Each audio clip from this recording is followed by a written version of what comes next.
And I was like, and so then since then I've just kind of like tripled down on it, added Alex, which has been a tremendous boost to us. I mean, we're reaching 100,000 people a month.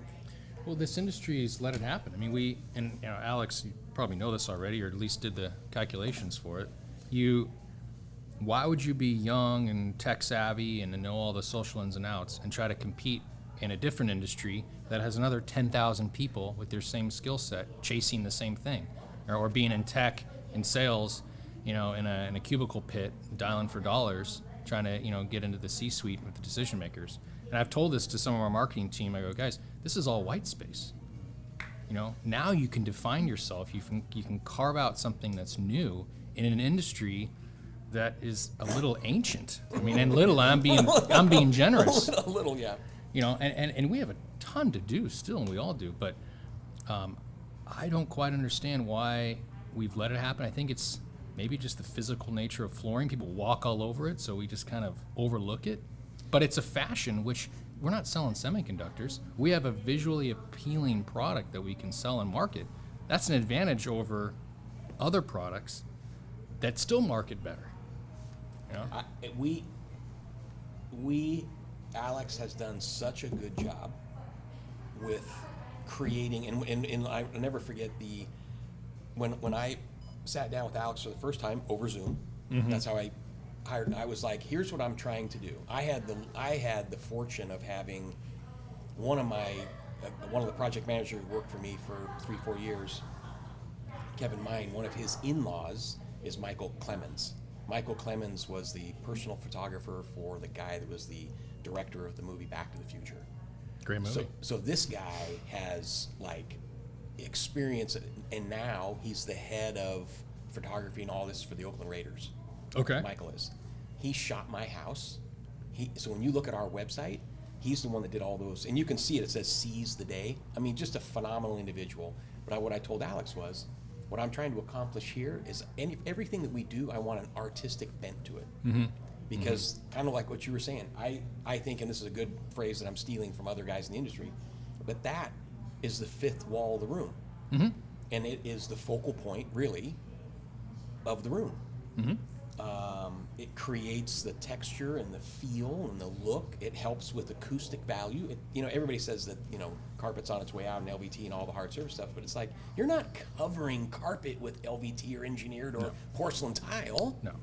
You're, the warmth of the room is coming from barefoot stepping on a nice wool or a nice nylon, right? And the acoustic value of those pieces in the room are huge. And it has to be durable, right? We're literally walking on it all day long.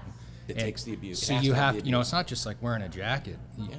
It has to carry that aesthetic value and the fashion, but then it has to be durable as hell. And it has to perform, right? Yeah, year after year after year. Otherwise, your phone's going to ring. Yeah. And touching on the marketing thing, I was telling Alex, we're launching a private label heat, radiant heat system for tile mainly. It goes under wood and LVT. And I was perusing very much like you online and looking at what other people are doing in terms of marketing these products. And it was all directed towards the installer. Overalls and dirty buckets and all this stuff. And this is how it's installed, and you guys will figure it out, and it works great. And I'm thinking, all right, that's true. You got to show, how it's going to be installed. But from a marketing standpoint, for someone to ask for an upgrade, because that's really what it is. It's an upgrade to their tile floor. It's the end user.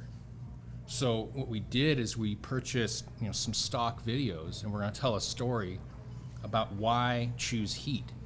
Because in the scheme of things, the whole ticket for, let's say, your bathroom is a small investment for a giant return of having actually warm tile in your bathroom. Yeah. So we're doing this story of this couple, walking in a rainy city, and then I think in a mountain, and then somewhere else, and then getting in their car, the guy's banging the snow off his boots. And they're driving down. It shows her get on an app, because it's all app driven. Program the heat so it'll be warm when they get home, and then they dance into the bathroom or something. And again, Courtney, our marketing lead, is gonna kill me for this, but it's something like Surface Art Heat is with you all the way, for whatever adventure you may have. But it doesn't show how it's installed. It doesn't show what the wires look like. Who cares? The consumer doesn't care The about that. consumer doesn't care. Exactly. But it's one of the few products that actually That's a great idea. resonates with the consumer. They can actually understand it. Yeah. I want my tile to be warm. And so they can ask for it, and that allows you to sell more and for us to sell more. I have a place in Hood River, I think I was telling you, and that's exactly what I do when I'm driving up there. After I get off the plane, I adjust the Honeywell thermostat because I don't want it on when nobody's there. No. So we turn it on so it's like 70 degrees when we get there so the house is warm. But this is even better. I'm not saying we're geniuses or anything, but I tried to find storytelling, kind of like what you were alluding to. It's not a lot of stories have been told for value that the end user actually can understand. So when do you guys get that, or have you started? We filmed it. We filmed. So do you have a product? You have the product now because the products now. Yeah, we and what's did the sleeve on what's the brand on it? Surface Art Heat. Surface Art Heat. That's it. Yeah. So it has all nice fine bezel thermostat. There's 3 different levels of thermostats. And it's all Wi-Fi. And is it low? One of them is Wi-Fi. The other one's not. But So why you would you don't not do either the way? other? Yeah. Why would you not choose Wi-Fi? I've had that same question. You think it'd be like triple? Once it's in, it's in. Skip a couple lattes and get the Wi-Fi one. But is it low? Is it low voltage? How is it? How is it heat? How does it heat the floor? Yeah, it's on either a 120 or 240. The most efficient is going to be your 240, but yeah, it's very, very efficient in terms of its energy. So if it's the 240, do you have to have a little transformer in the You device? buy so the thermostat is allowed. It can accommodate both, but the wire actually is different. So you have 2 different level kits. You have your 120 kit and your 240 kit, and then the kits come in certain lengths.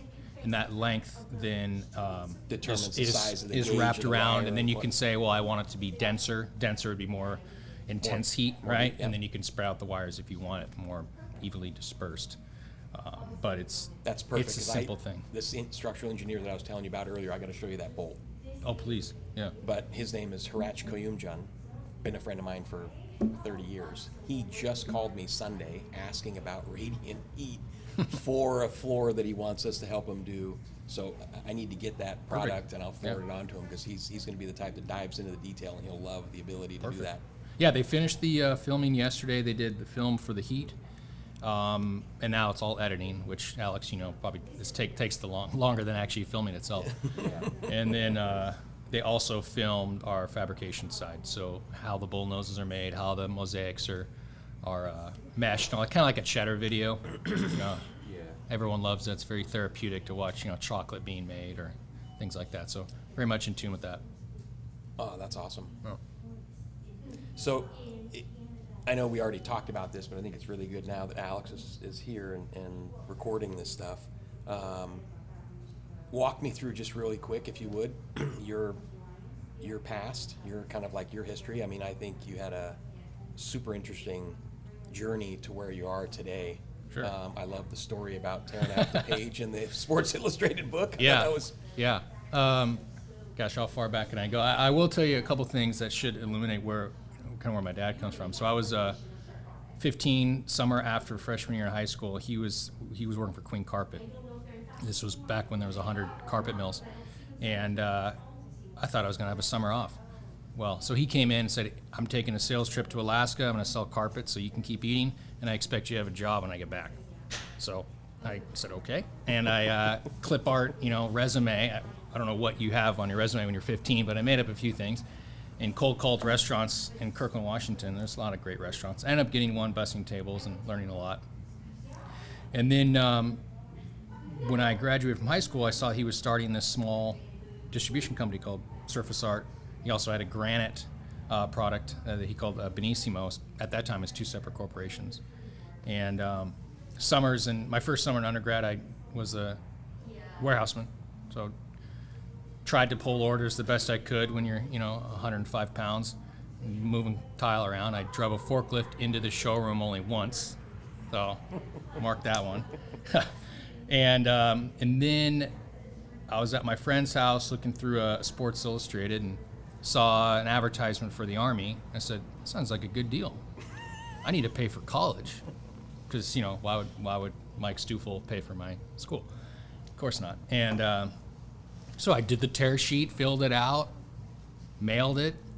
Maybe 45 seconds later, the recruiter called me and he said, "I hear you're interested in the Army." I said, "Yes, I am." So I went down there and signed up. And then my mom wanted to kill my dad for a few months after that. And the way it's, you go to the training in the summers in between class and everything, and you finish that, and then joined the company after a small stint at a copier company, selling copiers door to door. That's a hustle. That's a commodity if you want to say one. The irony of actually copies and it being a commodity is. And then we went into California in 2007, and that was my first job, was being a rep in California and cold calling stores not unlike this and asking them if they wanted a new tile program. And at that time, there was a lot of white space for that. There was a lot of runway, and was one store at a time, just building that display and growing it. And then moved up, and then around 2011 got called by my commanding officer in the middle of a presentation for a flooring store, and he said, "You're going to go to Afghanistan. You have about 30 days. Get your stuff in order." I didn't have much of a choice. That's usually the way the Army works. And 30 days later, I was in El Paso, Texas, at MOB site training for 45 days, and then you're on a plane to Afghanistan. Came back. Army offered me a sweet gig as an instructor, and then also paid for graduate school at the same time. Finished graduate school, and then 2017 rolled around and became president of Surface Art. Wow. Well, thanks for your service. I think that's probably the most honorable thing an American citizen can do is serve in the military, and you did it not because you were following some lineage through your family. You were just like, I'm just gonna be that. I'll be that guy, and I use it more now than I ever thought I would. And it's the soft skills, and it's the leadership, and your ability to manage stress. Because you could relate the COVID shutdown. That's stressful, and you're having to make decisions that affect people's real life, and very similar to the military. You have to make decisions and lead people that come from all different walks, all different income brackets, and all different personal challenges. And everybody's got to play on the same team. You have to. And there's no I in team, right? No. The military is definitely that. Yeah. So it was a great experience. I'd recommend it. Well, you've been here for quite a while today. I don't want to, keep you here any longer, but there's been some good nuggets of info for anybody that's listening. I appreciate you taking the time. We definitely want to get you back out here at some other point and do a little more on surface art. Absolutely. Congratulations on all the success. I think we've finally started to moving some of it from here. We want to just learn how to sell more of it. And you guys have been doing a great job with some of your social media stuff as well. I follow it, and I see you on LinkedIn a lot. Thank you. I see you on that actually more than any of the other platforms. I'm not 100% sure why that is, but it's good stuff. It's good Great. stuff, and I think that's where the future is going for our industry, like you were saying. So congratulations. I agree. Thank you, Kevin. Appreciate the time. Yeah. Thanks. Thank you. That was perfect.